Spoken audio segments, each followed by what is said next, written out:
નમસ્કાર મિત્રો મિત્રો આજે તમારી સમક્ષ શનિ ભગવાન છે એ વક્રી થઈ ચૂક્યા છે 13 જુલાઈથી 27 નવેમ્બર સુધી એ વક્રી રહેશે। વક્રી એટલે શું? તો કે જ્યારે સૂર્ય ભગવાનના દરેક ગ્રહો પરિભ્રમણ કરે છે, પ્રદક્ષિણા કરે છે, ત્યારે એની ગતિ છે એ ધીરી થઈ જાય, સ્લો થઈ જાય, એને સ્લો ગતિ કરવામાં આવે ત્યારે એને વક્રી શબ્દ કહેવામાં આવ્યો છે। આજે જે વિશેષ ચર્ચા આપણે કરવા જઈ રહ્યા છે એ વૃશ્ચિક રાશિના જાતકો માટે છે। એટલે એમ કહી શકાય કે વૃશ્ચિક રાશિના જાતકો માટે આ વિડીયો ખૂબ જ ખાસ છે। સંપૂર્ણ રીતે જરૂર સાંભળજો। આપને કઈ વાતની સાવધાની રાખવી જોઈએ? સાથે શનિ ભગવાન છે એ પંચમ ભાવમાં વક્રી થઈ ચૂક્યા છે, એટલે પંચમ ભાવનું ફળ મળશે। શનિ ભગવાનનું છે એ 3 દ્રષ્ટિનું ફળ મળશે। આ 3 દ્રષ્ટિ કઈ કઈ જગ્યાએ છે? તો સપ્તમ ભાવમાં તૃતીય દ્રષ્ટિ છે, સાથે સપ્તમ દ્રષ્ટિ છે એ એકાદશ ભાવમાં છે, અને દશમ દ્રષ્ટિ છે એ દ્વિતીય ભાવમાં છે। શનિ ભગવાન છે આપને પંચમ ભાવનું પણ ફળ આપશે, એટલે સંપૂર્ણ રીતે જરૂર વિડીયો સંપૂર્ણ રીતે સાંભળજો। સાથે કયા ઉપાય કરવા જોઈએ એ પણ વિશેષ આપણે ચર્ચા કરશું। સૌથી પહેલા ભાવને સમજીએ અને ફળને સમજીએ। શનિ ભગવાન છે પંચમ ભાવમાં વક્રી થયા છે। પંચમ ભાવ છે એ વિદ્યાનો છે, પંચમ ભાવ છે એ સંતાનનો છે, પંચમ ભાવ છે એ પ્રેમનો છે। સાથે મિત્રો પંચમ ભાવ છે એ આપણા જીવનની અંદર જે સંતાનોની પ્રાપ્તિ થાય, સંતાનનું સુખ મળે તેનો પણ માનવામાં આવે છે। હવે સૌથી પહેલા શનિ ભગવાન પંચમ ભાવમાં વક્રી થયા છે તો વિદ્યાર્થી બંધુઓ માટે જે પરિપૂર્ણ વિદ્યાભ્યાસ કરી શક્યા નથી તો આવા વિદ્યાર્થી બંધુઓ માટે અત્યારનો સમય સારો છે। સાથે એવા વિચાર પણ આવશે કે મારે વિદ્યાભ્યાસ આગળ કરવો જોઈએ। જો એ વિદ્યાભ્યાસમાં આગળ વધે તો તેના માટે ઉત્તમ સમય આવી રહ્યો છે। એ મહેનત કરશે તો એનું પરિણામ અવશ્ય મળશે। સાથે સંતાન પ્રત્યે જે એમના સંતાનો છે એના પ્રત્યે જે વિચારો છે એમાં મતભેદ થવાની સંભાવના વધી જાય છે, તો અહીંયા આપને ધૈર્ય રાખવાની જરૂર પડે છે। સાથે આપના ક્રોધ ઉપર કંટ્રોલ રાખવાની જરૂર પડી શકે છે। હવે પ્રેમ સંબંધોની વાત કરીએ તો પ્રેમ સંબંધમાં પણ આપના જીવનની અંદર જેને સત્યતાથી પ્રેમ કરો છો તેના પ્રત્યે આપને કાળજી લેવાનો સમય છે। આપ જેટલી કાળજી લેશો, સત્ય સાથે પ્રેમ સાથે ચાલશો તો તમારા પ્રેમ સંબંધો ટકશે। મિત્રો હવે વિશેષ ચર્ચા કરીએ દ્રષ્ટિની। તો શનિ ભગવાનની તૃતીય દ્રષ્ટિ પડે છે એ સપ્તમ ભાવમાં પડે છે। સપ્તમ ભાવ છે વિવાહનો છે, સપ્તમ ભાવ છે એ ભાગીદારીનો છે, સપ્તમ ભાવ છે એ દૈનિક વેપારનો છે।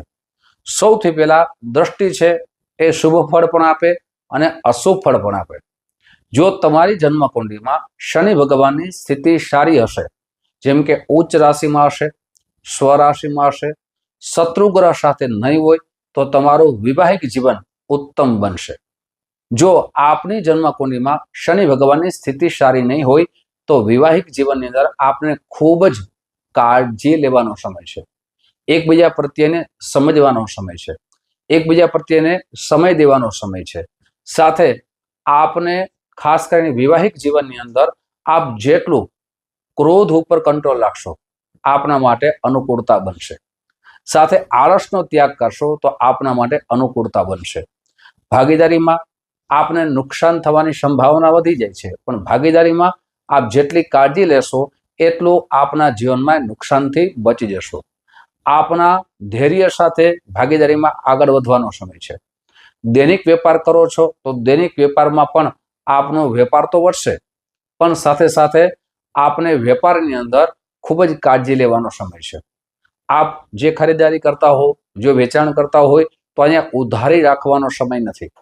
કેવલ ને કેવલ આપને વેપારમાં કાળજી લેશો તો વેપાર આપનો આગળ વધી શકે છે।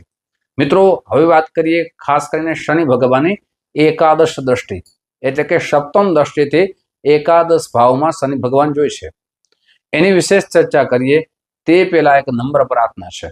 મારા નવા મિત્રો આ વિડીયો જોઈ રહ્યા છો, મિત્રો આ વિડીયો તમને ગમે તો જરૂર ને જરૂર લાઈક કરજો, શેર કરજો।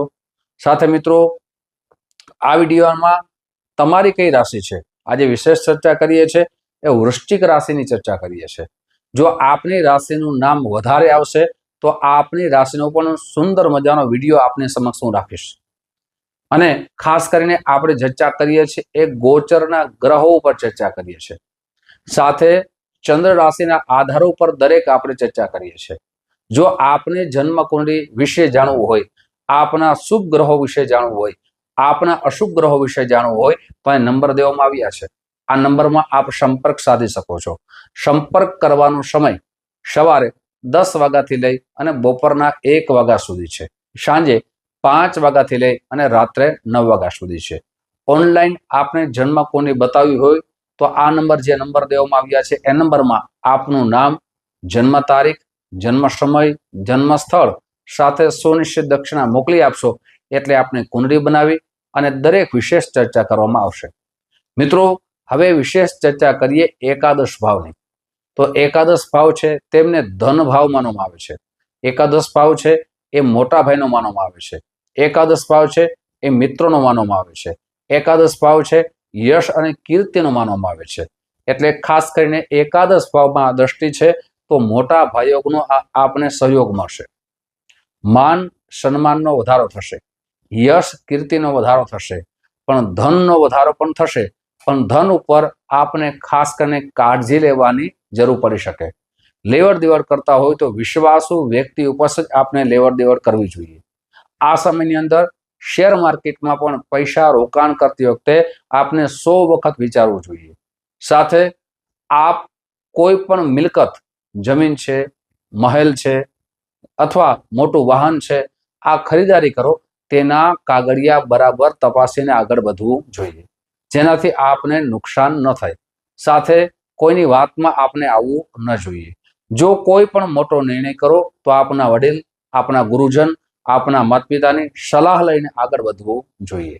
મિત્રો, હવે વાત કરીએ જે શનિ ભગવાનની છે દ્વિતીય દ્રષ્ટિ છે. દ્વિતીય એટલે કે દશમ દ્રષ્ટિથી દ્વિતીય ભાવને જોઈ છે. દ્વિતીય ભાવ છે એ ધન ભાવ છે. દ્વિતીય ભાવ છે એ વાણીનો છે. દ્વિતીય ભાવ છે એ પરિવારનો છે. સૌથી પહેલા તો આપની વાણી ઉપર ઓછું બોલો, વિનમ્ર બોલો, વિવેકથી બોલો, આપના માટે અનુકૂળતા બની જશે. સાથે આપના ધનનો વ્યય વધી ન જાય, આપના ખર્ચા વધી ન જાય એની ખાસ કાળજી લેશો. ધન ભાવની અંદર આપણે ખાસ કરીને ધનનો વ્યય બચાવવાનો છે, ધનનું બેલેન્સ કરવાનું છે. સાથે પરિવારમાં મતભેદ ઊભા ન થાય, જેનાથી આપના ઝઘડા વધી ન જાય એની કાળજી લેવાનો સમય છે. પરિવાર સાથે સ્નેહ અને પ્રેમથી રહેવાનો સમય છે. આપના વિચારો ખાસ કરીને અભિમાનથી દૂર રહેવું જોઈએ. હવે મિત્રો, આપને કયા ઉપાયથી શનિ ભગવાનની કૃપા વરસે તો આ સરળ ઉપાય બતાવું છું, જરૂર કરજો.